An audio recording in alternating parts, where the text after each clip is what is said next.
Ministerio Internacional Cámaras de Avivamiento a las Naciones presenta Primer Congreso Internacional 2020. Bien, señores, continuamos y alguien que no se podía quedar sin participar de este gran congreso, la Iglesia del siglo XXI viviendo en tiempos proféticos de cámarasdelavivamiento.com, y es un hombre que realmente se deja usar por Dios y no podía quedar fuera de este gran congreso. Así que sabemos de que el Señor va a tocar su corazón, va a tocar su vida a través de las palabras que a continuación nos ministra el pastor Robert Toribio. Que la gracia de Dios sea con cada uno de ustedes para salvación y edificación. Qué bueno poder compartir una vez más la palabra de Dios para vuestro provecho. Hoy quiero hablar acerca de la iglesia, los tiempos, el momento en el que nosotros nos encontramos en el progreso de los tiempos, la iglesia y las profecías. Es parte de nuestra fe conocer los tiempos, para así nosotros ser precisos en nuestra función como iglesia en esta tierra. Nosotros como hijos de Dios recibimos sus beneficios por medio de su gracia, por medio de su salvación, dentro de su eterno propósito. Pero la fe no solamente es para ser beneficiados, sino que también nos designa una tarea que realizar. Es ahí donde entra la gerencia de la iglesia, su gestión en cuanto a los asuntos eternos, siendo esto también un alto privilegio, que el Dios que no necesita ayuda, que todo lo puede, que hace todo lo que le plazca en un momento sin tener que agotar procedimientos a largo plazo. De manera instantánea, el poder de Dios es suficiente para hacer todo lo que Él quiera. Sin embargo, nos ha concedido a nosotros la participación, siendo Él perfecto, en nuestras manos imperfectas ha puesto este gran tesoro. Nosotros como iglesia, en este sentido, debemos procurar la efectividad, la eficiencia, porque estamos llevando a cabo una administración dentro de estos asuntos eternos. Pero es importante que nosotros podamos hacer la relación, la sincronización entre lo eterno y el tiempo. No están en enemistad o en conflicto estas dos realidades, sino que lo eterno utiliza el tiempo para poder cumplir y realizar los designios de Dios. El tiempo es como una especie de carretera donde el propósito eterno de Dios va recorriendo y se va cumpliendo según Dios ha establecido. Por esta razón nosotros como iglesia debemos tener conocimiento acerca de los tiempos. El tiempo pasado dentro de este propósito, el tiempo presente en el que nosotros nos encontramos y el tiempo futuro que nosotros estamos esperando. Pero normalmente cuando se habla de la iglesia en relación a los tiempos, la parte que interviene es el análisis, analizar en qué momento nos encontramos, en qué punto profético, qué es lo próximo proféticamente hablando que va a ocurrir, cuándo o qué tan cerca está el cumplimiento del retorno de nuestro Mesías.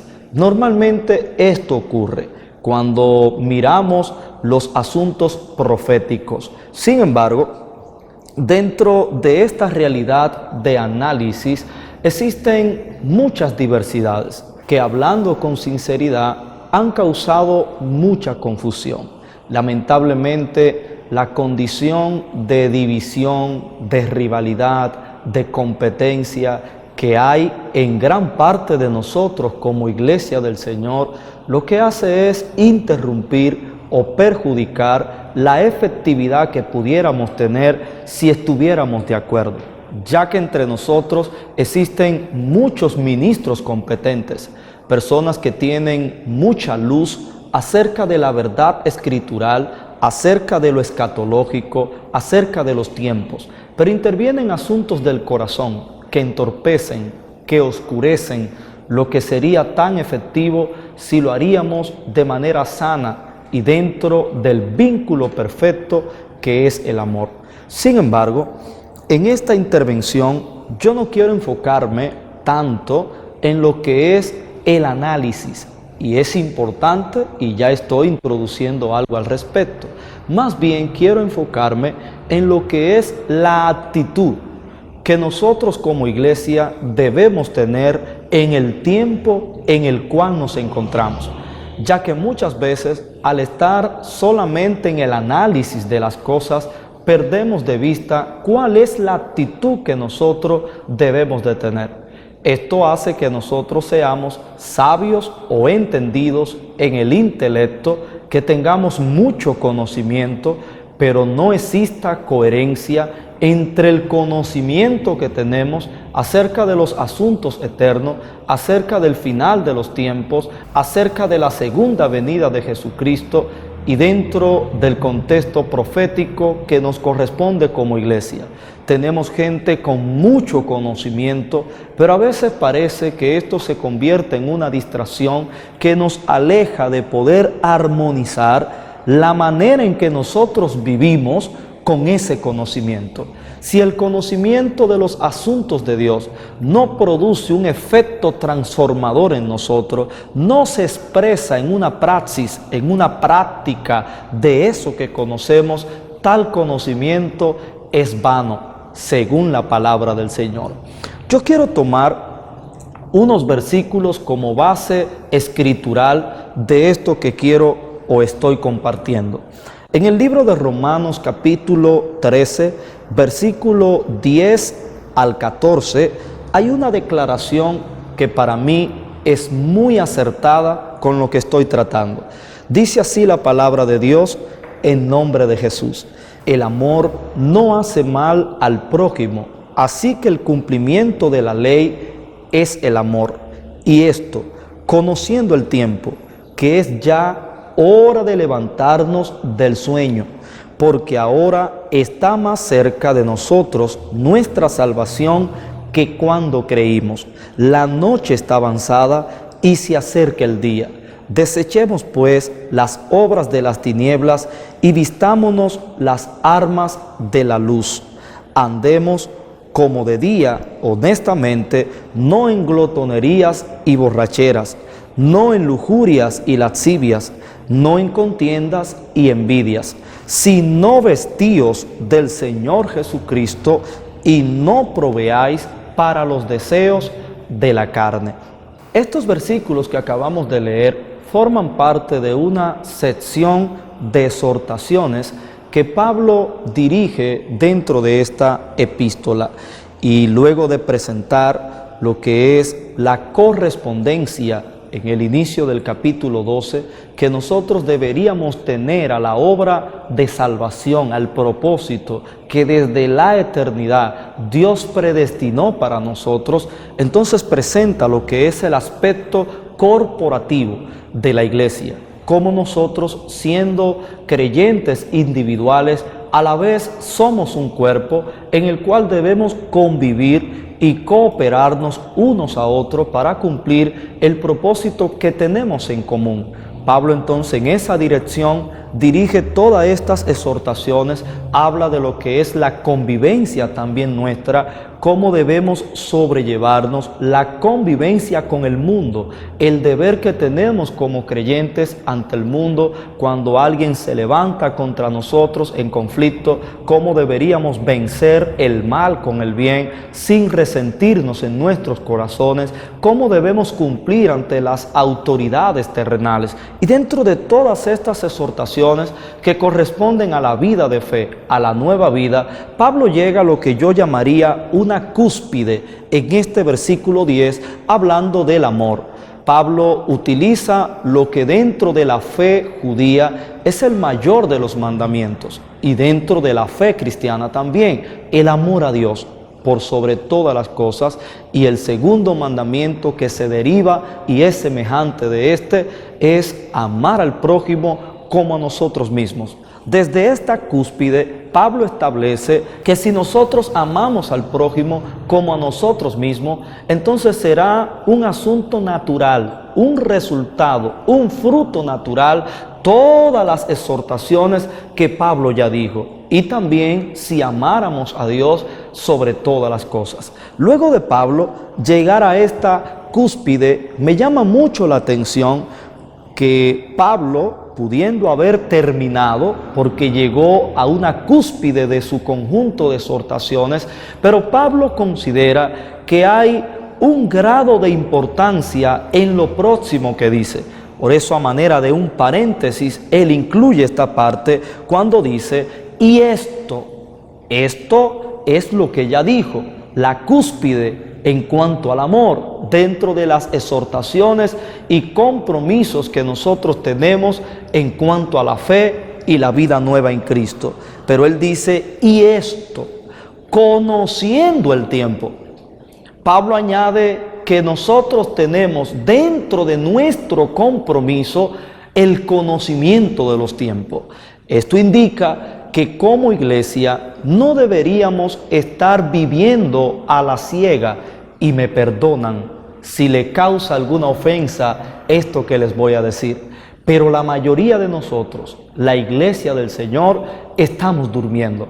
Por eso encontramos exhortaciones dentro de las epístolas de Pablo, de Pedro, que no debemos dormir como los demás, que debemos estar despiertos, y no solo en el pensamiento apostólico, sino que el mismo Jesús enfatizó en muchas ocasiones acerca de la vigilancia. La palabra velad aparece muchas veces en la Biblia en relación al retorno de Cristo, en relación a Satanás, en relación a la observación obediente de las Sagradas Escrituras. Velad, estar despierto. Pero la mayor relación que encuentra este concepto en la Biblia es referente a la venida del Señor, a su glorioso retorno que fielmente nosotros creemos. En este sentido, esto tiene que ver con conocer el tiempo, porque la vigilancia normalmente se relaciona, especialmente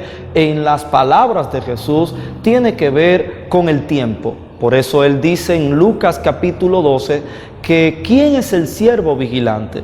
Que aunque su señor venga a la segunda y a la tercera vigilia, le halle despierto. Y esto es muy importante. Como el escritor de este evangelio es Lucas, es posible que él esté utilizando el orden cronológico romano. Pero como quien dijo las palabras fue Jesús, es posible que sea el orden cronológico judío. Si es el romano, la segunda y tercera vigilia, esto corresponde a un rango de tiempo de entre las 9 de la noche a las 3 de la madrugada. Si fuera dentro del orden cronológico judío, estaríamos hablando como de las 10 de la noche a las 6 de la mañana.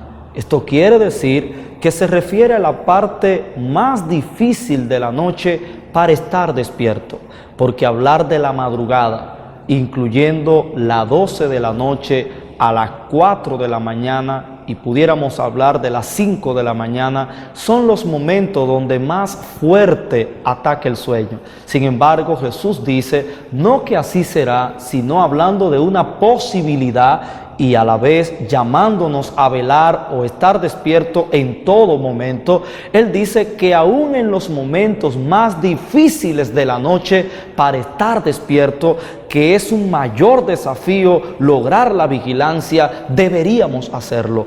Y cuando hablamos de noche, de día, de sueño, de estar despierto, hablamos de manera figurada. La noche tiene que ver con el gobierno de la oscuridad, con el estado de tiniebla, esto en el sentido de ignorancia de la verdad en el que vive el mundo, pero también de la operación de Satanás y de sus demonios. Esto es la noche dentro de ese lenguaje figurado, de manera que estar despierto es no dejarse influenciar, es no dejarse envolver, atrapar, dominar, ni de la ignorancia de la verdad que gobierna en aquellos que no han nacido nacido de nuevo, ni del sistema de Satanás, que a través de la cultura y de los diferentes sistemas de este mundo que operan en la sociedad, las ideologías y todo lo que vemos hoy como un programa operativo dentro de la actividad del mundo, no deberíamos como iglesia dejarnos atrapar. Por tanto, estar despierto tiene que ver con la comunión del Espíritu, convivir en armonía con el Espíritu, ser guiados por Él. Esto también habla de vivir conforme a las Escrituras, porque ellas también son luz, son lámpara, pero también esto habla de estar pendiente de manera prudentes, estar atentos en cuanto al retorno de Cristo. Y en esto último se implica la observación de las profecías. Debemos de indagar en el orden profético las que tienen que ver con los últimos tiempos, con las partes que no se han cumplido en cuanto a nuestra fe y las Escrituras. Por ejemplo, en el primer libro de Pedro, en el capítulo 1, versículos 10, 11 y 12, Pedro hace una declaración. Los profetas, refiriéndose a los profetas del Antiguo Testamento, como le llamamos, los profetas estudiaron con cuidado todo acerca de esta salvación. Hablaron de lo que Dios por su amor les daría a ustedes. Eso es, que aquellos profetas declararon lo que nos correspondía a nosotros en cuanto a la salvación. Verso 11. Antes de que Cristo viniera al mundo, su Espíritu les enseñaba a los profetas lo que Él debería sufrir aquí en la tierra, y también les enseñaba todo lo hermoso que sucedería después. Y los profetas intentaban descubrir quién sería el Mesías y cuándo vendría al mundo. Fíjense cómo dice que Dios le habló a ellos de lo que iba a caracterizar la primera venida del Mesías, las condiciones de lo que iba a ser su sacrificio, su sufrimiento, pero también dice que les habló acerca de lo hermoso que vendría después. Y dentro de esto último están partes que nosotros también estamos esperando, que no se han cumplido, pero luego dice que quién sería el Mesías y cuándo vendría. Esta palabra quién tiene que ver con la identidad del Mesías, algo en lo que la mayoría, por no decir todos los judíos, fallaron en poder identificar. Por eso vemos en los evangelios que ellos le hicieron la guerra a Jesús, lo acusaron falsamente, lo identificaron como un demonio o ser poseído por demonios, como alguien que era enemigo de la fe judía, que estaba en contra de la Torá, de las leyes que regían la fe de Israel. También podemos ver en esto que Jesús tenía una identidad profética como Mesías. Recuerden en Mateo 16, cuando él preguntó, ¿quién dice la gente que yo soy?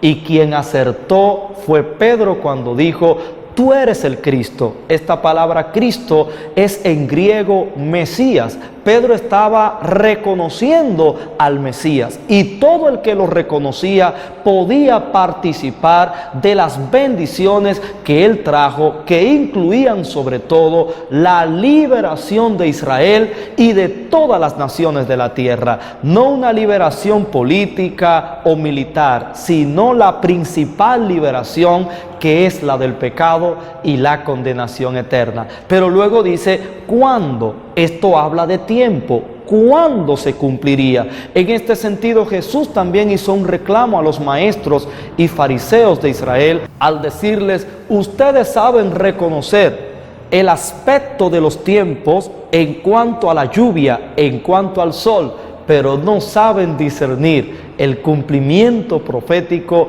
de este tiempo, que es el del Mesías. Por esta razón, vemos entonces que estos profetas tuvieron una actitud que deberíamos nosotros tener en el tiempo que a ellos les tocó, en la administración que le correspondió a ellos, que ellos anunciaban la venida del Mesías por primera vez a la tierra para liberación, para redención.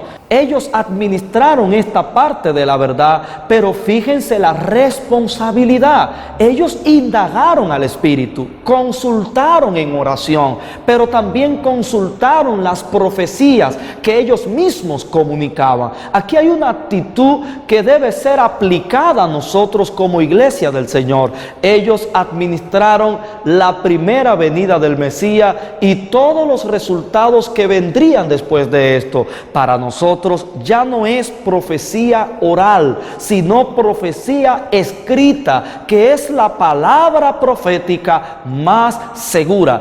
De manera que al igual que ellos, nosotros tenemos dos recursos. Tenemos el Espíritu de Dios, que al igual que ellos, aunque en ellos fue una visita, en nosotros es más probable, porque es una morada, habita, vive en nosotros, está en nosotros y con nosotros. Pero tenemos una vagancia en lo que es una vida de oración con entendimiento, es decir, bajo los principios y estándares bíblicos. No es una oración distorsionada o descontextualizada de lo que son las Escrituras y sobre todo su eterno propósito. La oración tiene legalidad cuando está conforme a la voluntad y al propósito de Dios, pero también esto tiene que ver con una oración en el Espíritu, donde un corazón sincero se postra delante del Señor, donde entramos en agua profunda, pero siendo sincero.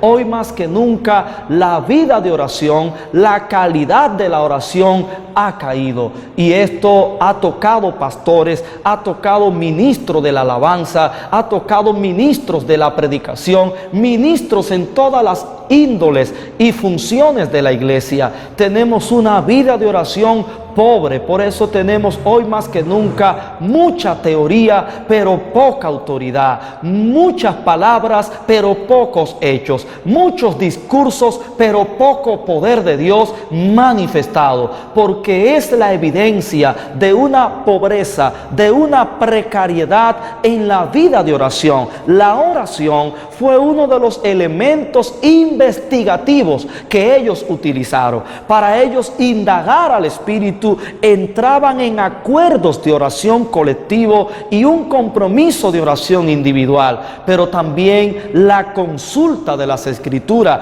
otra parte donde tenemos debilidad como iglesia. Tenemos lamentablemente una gran parte del pueblo de Dios que no le gusta leer. La mayoría reducen leer la palabra a cumplir con un deber religioso. La leo una o dos veces al día, y estos son los más efectivos o los más cumplidores, pudiéramos decir. Sin embargo, el estudio de las Escrituras implica elementos importantes. No es solamente leer, es estudiar. El estudio lleva a la investigación, pero también debemos cultivar el entendimiento correcto de las Escrituras, incluir la meditación de la palabra, el guardar la palabra, el practicar la palabra. Todos estos son componentes dentro de un estudio efectivo de las Sagradas Escrituras. Esta precariedad es parte de lo que contribuye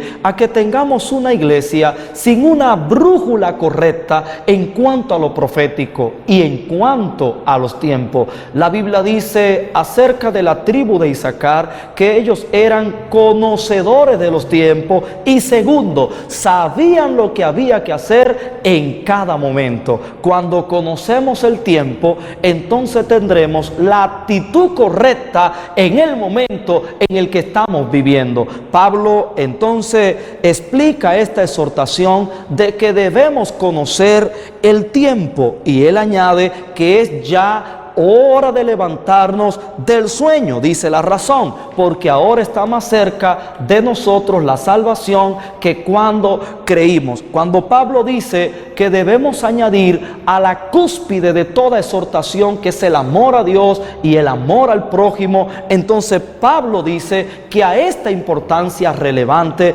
debemos añadirle el conocimiento del tiempo, pero él nos da pistas acerca del tiempo. Recordemos que dentro de los apóstoles y la primera iglesia había un pensamiento equivocado en cuanto a la venida del Señor. Ellos se referían a esta como que iba a ocurrir en el tiempo de ellos. Esto lo compartió el apóstol Pablo, también lo compartió Santiago, también lo compartió Pedro. Todos ellos coincidían en que Cristo iba a venir en su tiempo. Se equivocaron en el contexto del cumplimiento de esta profecía, pero no se equivocaron en cuanto a la verdad y en cuanto a tener la actitud de vigilancia ante esta realidad. Esto debería darnos un mensaje a nosotros. Por eso la pista que Pablo dice es que es ya, y la palabra ya indica una acción inmediata, algo que no se debería posponer,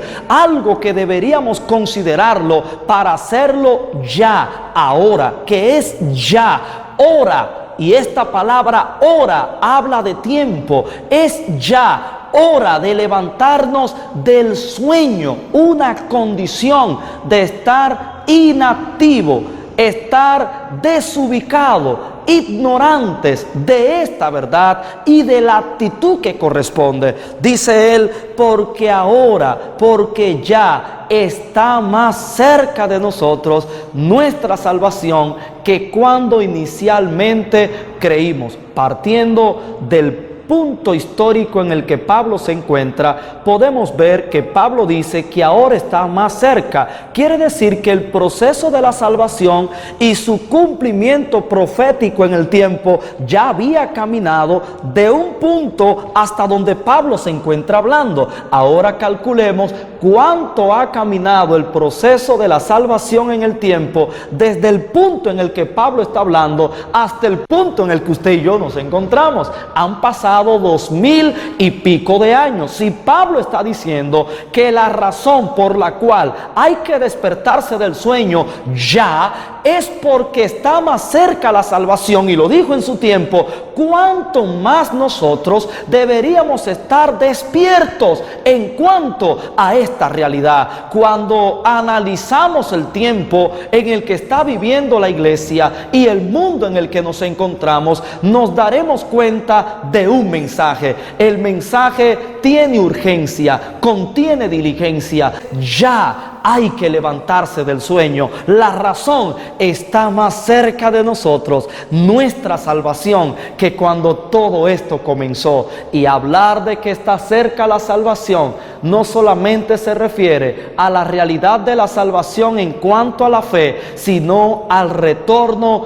inminente de nuestro Señor Jesucristo. Está más cerca. No debería esto asustarnos, al contrario, debería estimularnos y animarnos en cuanto a la fe. Y Pablo sigue describiendo las características de los últimos tiempos. La noche está avanzada. Está hablando figuradamente del progreso de la maldad, del sistema de ignorancia que hay en el mundo en cuanto a la verdad de Cristo y su propósito eterno, la salvación, pero también de la actividad satánica y demoníaca que hay en el mundo. Hoy más que nunca tenemos un incremento dentro de la inmoralidad, dentro de los antivalores, dentro de todas las prácticas pecaminosas que corrompen y descomponen nuestra sociedad, partiendo de lo que es la condición de pecado, porque los problemas de antivalores, de inmoralidad y de todos los males que podemos identificar desde un ámbito psicológico, sociológico, político, educativo, en todos estos lentes desde los cuales pudiéramos mirar la conducta social, la conducta humana, tenemos que partir de un punto que es el pecado, la raíz, la causa, el centro de toda esta corrupción que tenemos dentro de la vida humana. Es el pecado, es la respuesta bíblica, y es ahí donde se enfoca el Evangelio, no en resolver los problemas, sino en resolver su causa. En este sentido, la noche está avanzada. Hoy más que nunca a lo bueno se le dice malo y a lo malo se le dice bueno. La sociedad se ha ido normalizando en asuntos como la corrupción gubernamental, en asuntos como la promiscuidad, en asuntos como la homosexualidad, en asuntos como la violencia intrafamiliar, en asuntos como los vicios, el alcoholismo, el sexo desenfrenado, el irrespeto, la falta de amor. Todo esto se ha ido normalizando y esto aquí está declarado como que la noche está avanzada. Pero hay una verdad que trae esta verdad: si la noche está avanzada, es un indicador de que se acerca el día, y esto debe preocuparle a todo aquel que no ha nacido en la luz del Hijo de Dios y todavía está en las tinieblas. La noche está avanzada, iglesia, se acerca el día, se acerca el retorno glorioso de nuestro Señor Jesucristo.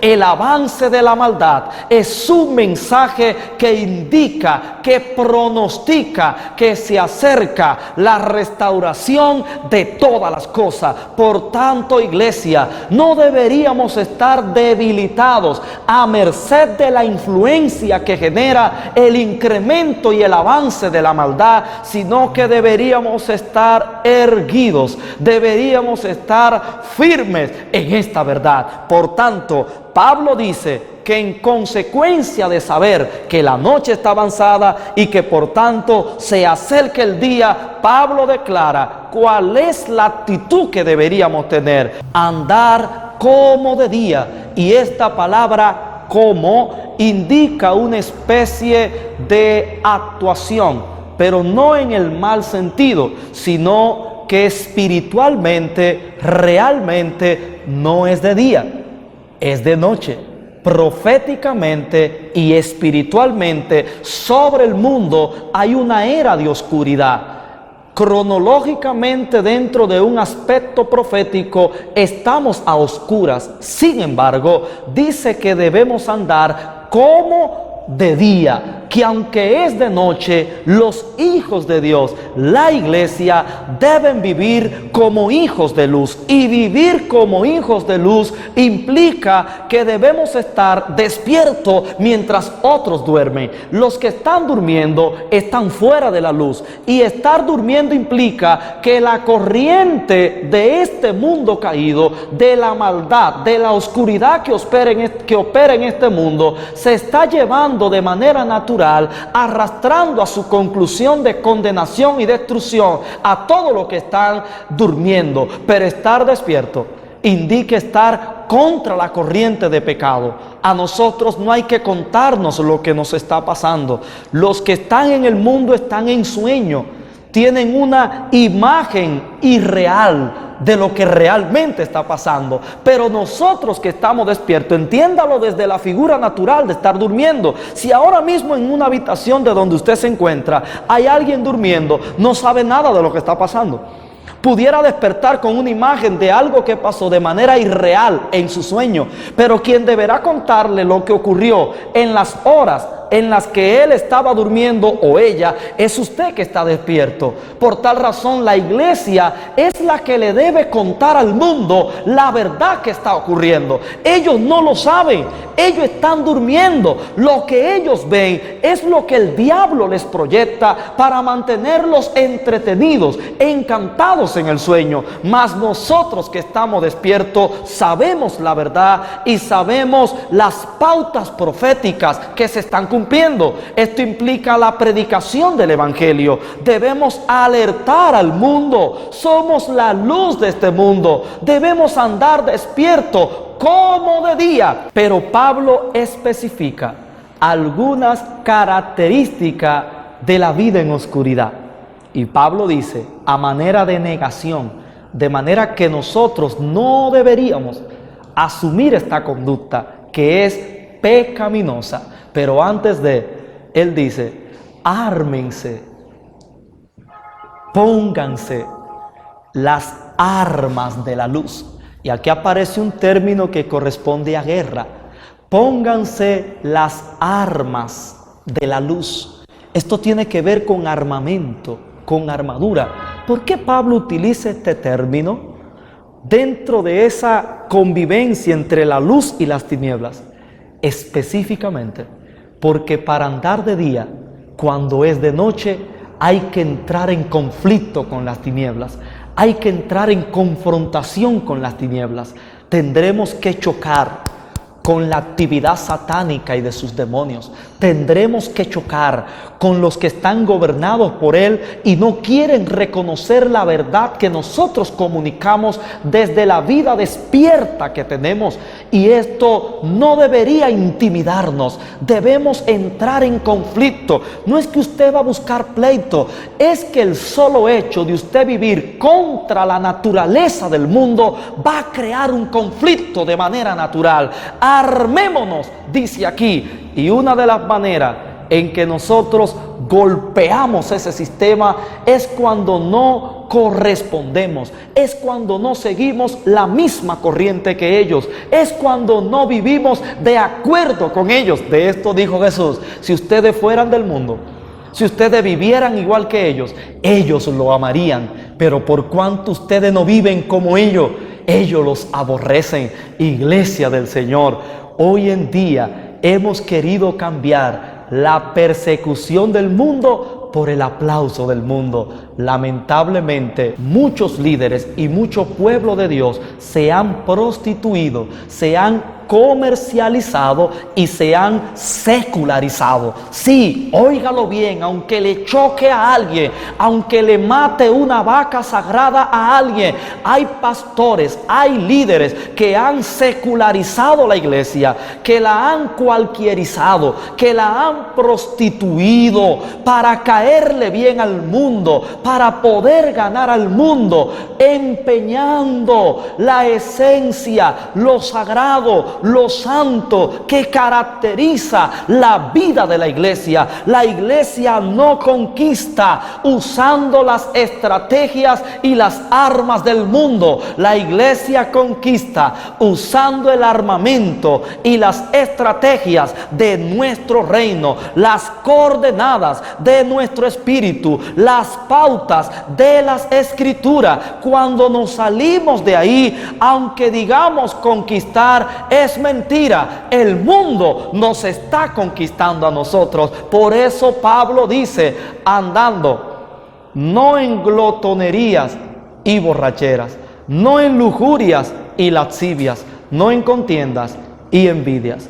Pablo menciona 6 características, pero hace 3 grupos en esas 6 características de una vida de pecado. Entiéndase que Pablo está hablando desde un contexto romano. Eran actividades propias de Roma, pero que están también hoy en nuestros tiempos, y que no necesariamente esos son todos los pecados o prácticas pecaminosas, pero es una mención que también representa todo el conglomerado de la actividad pecaminosa en la conducta humana. Entonces Pablo está hablando el primer conjunto de pecados relacionados a la diversión, relacionados al placer, y está hablando de glotonerías y borracheras. Esto implica corrupción en cuanto al consumo de vicios, en cuanto a fiestas dentro de un ambiente pecaminoso. Luego señala pecados relacionados a la sexualidad corrompida, lascivia y lujuria.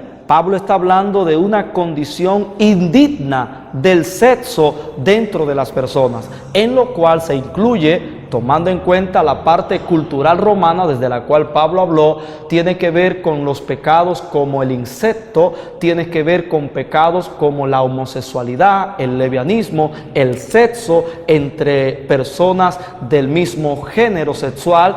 Y esto es importante que nosotros lo entendamos, pero hay otra más, que quizás en esto que mencioné, nosotros como iglesia difícilmente caemos en prácticas de esta, aunque sí podemos caer. Pero los últimos que él menciona tienen más cabida entre nosotros, porque tienen que ver con pecados que se llevan a cabo dentro de las relaciones conductuales nuestras. Tiene que ver con contiendas y envidia. En fin, Pablo lo que quiere decir es que si vamos a andar en luz, ninguna de estas características pecaminosas deberían adornar nuestro carácter, nuestra conducta, sino que termina diciendo, vestíos de nuestro Señor Jesucristo y no proveáis para los deseos de la carne. Pablo concluye diciendo que debemos asumir la nueva vida en Cristo como si fuera un nuevo ropaje. Esta idea ya Pablo la había utilizado en otros lugares. Está hablando de que la fe y la salvación implican una nueva vida. Y si usted no lleva esta nueva vida, evidentemente usted está mostrando que el reino de Dios, que la salvación, que la fe no es real en usted. La vida cristiana, la salvación, implica una nueva vida, pero no es una nueva vida según tus ideales, según tus estándares. Dice aquí, vestíos del Señor Jesucristo. Es una vida conforme al Hijo de Dios, conforme al estándar de Cristo. Y esta vida está explicada en los evangelios, está explicada en las epístolas, está anunciada en las profecías, en la Torá. Se da testimonio de esta vida. Es la vida que debe caracterizar al Hijo de Dios, en la cual vamos progresando en comunión con el Espíritu, en obediencia con la palabra, en progreso de la santificación hasta un punto culminante, la plenitud, la medida, la estatura de la plenitud de Cristo, el Hijo de Dios, para que Él sea el primogénito entre muchos hermanos. Es mi oración que como iglesia tengamos una actitud correcta en el tiempo en el que nos ha tocado vivir y que no perdamos de vista la parte profética en la que nos encontramos. Así que pido que el Señor y su Santo Espíritu nos despierten y nos alineen al momento que estamos viviendo. Sea Dios bendito y glorificado. Bendecidos. Acabamos de escuchar al pastor Robert Toribio con esta prédica sin desperdicios. Dios mío, sabemos de que estas palabras han calado lo más profundo de sus corazones y sus vidas, y esperamos que ustedes hayan sido fuertemente bendecidos. Así que al pastor Robert Toribio, gracias por estar con nosotros en este gran congreso, que sabemos que ustedes han sido realmente bendecidos de una manera muy especial. Ustedes que han estado ahí conectados y que han reproducido estos videos, y sabemos de que esto va a seguir bendiciendo sus vidas, porque va a seguir llegando a mucha gente. Así que gracias, pastor Robert Toribio, y gracias a todos ustedes por estar ahí pues en contacto con este gran congreso, la Iglesia del siglo XXI. Sean todos bendecidos.